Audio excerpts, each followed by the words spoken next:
राधा कुमारी आप सभी का स्वागत करती हूँ। आज हम बात करेंगे दोस्तों बिहार दरोगा का जो मेंस है उसमें मैथ्स और रीजनिंग का, क्योंकि सही हूँ कि मेंस में मैथ्स और रीजनिंग बहुत बड़ा भूमिका निभाता है। साथ लगभग 10 चैप्टर और रीजनिंग में कुछ चैप्टर जो आपको पढ़ना है, जैसे कि मैंने प्रीवियस ईयर देखकर बता रही हूँ आपको। देखिए मैंने 2022 से 1717 की बिहार दरोगा का 2446 हुआ, 2213 हुआ, उसके बाद में 1275 मध्य निषेध दरोगा, इन्फोर्समेंट दरोगा। तो देखिए जो अभी नए दरोगा हुए हैं उसमें तो आप देख रहे हैं कि मध्य निषेध दरोगा हो उसमें भी स्टेटमेंट वाइज क्वेश्चंस पूछा गया है, लेकिन जो सबसे ज्यादा भूमिका निभाती है स्टेटमेंट वाइज क्वेश्चंस में दोस्तों, जैसे कि आयु के क्वेश्चंस आप देखे होंगे वो स्टेटमेंट वाइज था।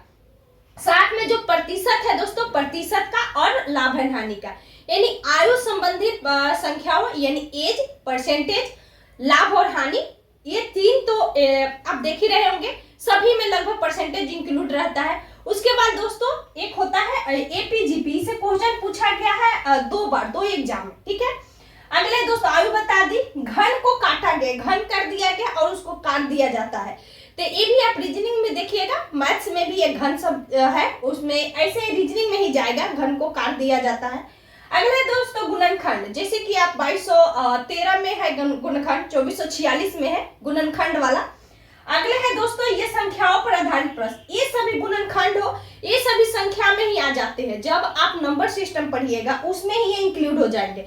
जैसे कि एक 7 के पावर 7 वाला क्वेश्चन पूछा था, एक बार नंबर दे दिया था, उसको सॉल्व करना था, जैसे आपका रूट वाइज जो होता है वो क्वेश्चन था एक, तो उसी में आता है जिसमें वर्गमूल, घनमूल जिसको हम लोग बोलते हैं। अगला है दोस्तों त्रिकोणमिति। देखिए त्रिकोणमिति से क्वेश्चंस आपका जब देखिएगा तो आपका 2022 में भी पूछा गया था, मतलब त्रिकोणमिति से क्वेश्चंस आता है, और त्रिकोणमिति से क्वेश्चंस लगभग सूत्रों पर आधारित रहता है, और नॉर्मल जिनको 10th लेवल का पता है वो बना लेते हैं। ऐसे चक्रवृद्धि ब्याज और साधारण ब्याज, दोस्तों चक्रवृद्धि ब्याज और साधारण ब्याज से मध्य निषेध दरोगा हो, 1275 दरोगा है या अन्य दरोगा जो भी हुआ है उसमें हमेशा पूछा जाता है। यानी कंपाउंड इंटरेस्ट और सिंपल इंटरेस्ट आपको पढ़ना ही पढ़ना है, प्रतिशत पढ़ना है, लाभ हानि पढ़ना है 4। उसके अलावा दोस्तों संख्याओं जो नंबर सिस्टम है उसको पढ़ना है, औसत पढ़ना है जो कि आयु पढ़ना है, आयु, और एक अनुपात समानुपात वाला दोस्तों इसी में इंक्लूड रहता है, जिसे आयु वाला में ही पूछ दिया जाता है, जोड़कर क्वेश्चन पूछा गया है, ठीक है। और जैसे आप 1275 देखिएगा तो उसमें भी क्वेश्चन एक उटपुटांग था, लेकिन बन गया होगा जो भी पढ़े होंगे अच्छे से। यानी मैथ्स का यही कुल चैप्टर है। देखिए अगर कहा जाए तो जो हम लोग 10 चैप्टर कहते हैं वो इम्पोर्टेंट है, लेकिन यह मैथ्स का कोई ऐसा पोर्शन नहीं छोड़ रहा है।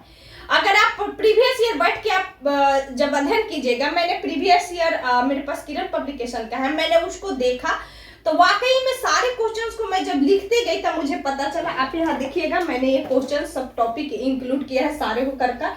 यहाँ लिखे एक ताश के पत्तों में लाल पत्ती की रानी की नहीं रहने की संभावना, डिकोडिंग रीजनिंग में मोस्ट इम्पोर्टेंट, ये तो हर जगह भी पूछा जाता है। आकृति को गिनना, आकृति गिनना मुझे लग रहा है कि हर एग्जाम में पूछा गया है, त्रिभुज गिनने वाला, काउंटिंग जो आता है, मिरर लिख लीजिएगा दोस्तों, जो इसी में आता है आकृति गिनने वाला। अगला होता है दोस्तों डायरेक्शन, डायरेक्शन से 3 दरोगा के एग्जाम में क्वेश्चन पूछा गया, ठीक है। अगला दोस्तों श्रेणी, श्रेणी मतलब 50, 25, 30 और घटने वाला, जो कि ये नंबर में आता है, ये कोडिंग डिकोडिंग जब आप पढ़िएगा उसी में आप श्रेणी वाला भी आता है, सीरीज आता है। रीजनिंग वाला 6 से 7 क्वेश्चन था पूरा प्रीलिम से लेकर मेंस तक, यानी कोडिंग डिकोडिंग श्रेणी और विषम में हर एग्जाम में अधिक रहता ही है। अगला दोस्तों जो ताश वाला बोले और घन वाला, ठीक है, और मिरर। और यहाँ पे आप देखा जाए, देखिए कैलेंडर से एक भी क्वेश्चन नहीं था, एक क्वेश्चन था बहुत पहले। प्रीवियस ईयर जितना मारिए, सेट प्रैक्टिस जितना कीजिए आपका बेस्ट होगा। लेकिन मैथ जिनको नहीं पता है वो मुख्यतः आपका दोस्तों आयु, एज पढ़ ले, एवरेज पढ़ ले, औसत पढ़ ले, त्रिकोणमिति पढ़ ले, परसेंटेज पढ़ ले, प्रॉफिट लॉस पढ़ ले, CISI पढ़ ले, अनुपात समानुपात मतलब सॉरी ये आपका नंबर सिस्टम पढ़ ले। यानी ये 7-8 चैप्टर जरूर पढ़ ले। आप YouTube से पढ़िए या कहीं से पढ़िए, लेकिन आप जरूर पढ़िए। जिनका अच्छा है उनका ऑल द बेस्ट, आगे आप बस प्रैक्टिस कीजिए क्योंकि समय कम है। जिनका समय है, मतलब लग रहा है कि मैं 1 सप्ताह में कर लूंगा, क्योंकि सबके लिए समय है, लेकिन जिनका एक चीज याद रखिएगा, जिनका मैथ्स बेस्ट होगा, हो सकता है कि उनको रीजनिंग जीके और साइंस में कुछ प्रॉब्लम होती है। तो जीके साइंस जिनका बेस्ट रहता है उनका मैथ्स थोड़ा सा ये हो जाता है, तो थोड़ा सा उधर स्किप करके इस पर ध्यान दीजिए, आपका मैथ्स अच्छा हो जाएगा। और सेट प्रैक्टिस डेली कीजिए। दोस्त अच्छा लगे तो वीडियो जरूर शेयर कीजिएगा।